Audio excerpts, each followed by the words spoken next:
On a fui notre confort pour venir réaliser sa valeur. On a rencontré la misère pour se rendre compte de notre chance, ainsi que son ardeur. Je reste là figé comme un con dans mes souvenirs à fixer le plafond en écrivant ce poème jusqu'à pas d'heure. Mais comment peuvent-ils arriver à être heureux avec si peu ?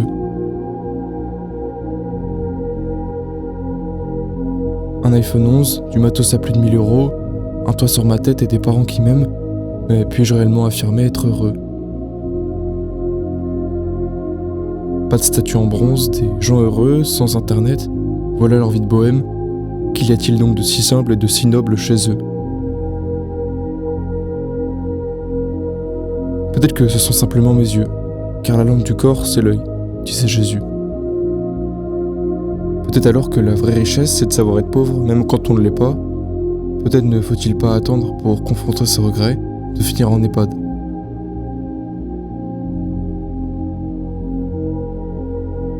C'est sûrement plus facile d'être humble quand on n'a pas d'autre choix que de l'être. L'orgueil est si tentant, on pense même ne plus avoir besoin de Dieu quand la fortune peut nous le permettre. Est-ce que j'émets un jugement ou est-ce que je relate des questionnements ?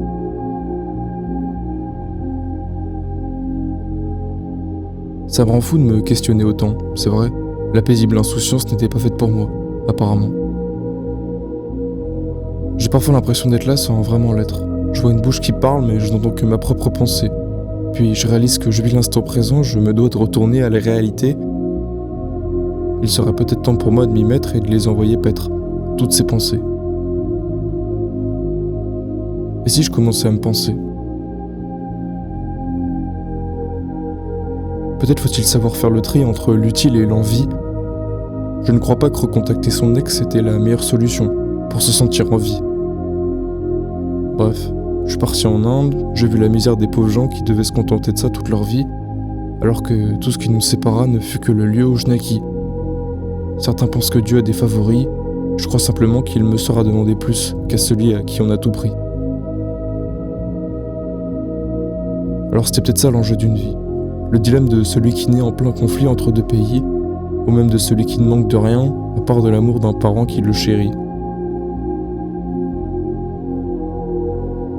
Une vie figée dans l'intemporel entre ce qu'on pense normal de vivre et ce que l'on devrait vivre.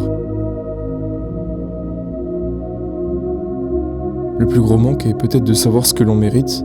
Les moments qu'on désire le moins vivre sont souvent ceux qui passent le moins vite.